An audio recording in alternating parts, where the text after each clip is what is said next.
എന്നോട് ചേർന്ന് 1 മണിക്കൂർ നിങ്ങൾക്കിരുന്ന് കൂടെ എന്ന് കർത്താവ് ചോദിക്കുകയാണ്. ഹല്ലേലൂയ.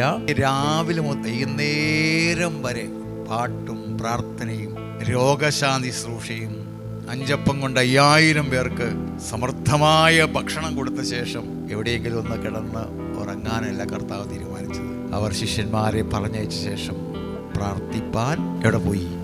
കർത്താവ് പ്രാർത്ഥിക്കാൻ സന്ധിക്ക് അങ്ങ് കയറിയിട്ട് 1-ാം യാമം 9 മണി കർത്താവ് പ്രാർത്ഥിച്ചുകൊണ്ടിരിക്കുക. 2-ാം യാമം 12 മണി രാത്രി കർത്താവ് തനിയെ പ്രാർത്ഥിച്ചുകൊണ്ടിരിക്കുക. ഹല്ലേലൂയ.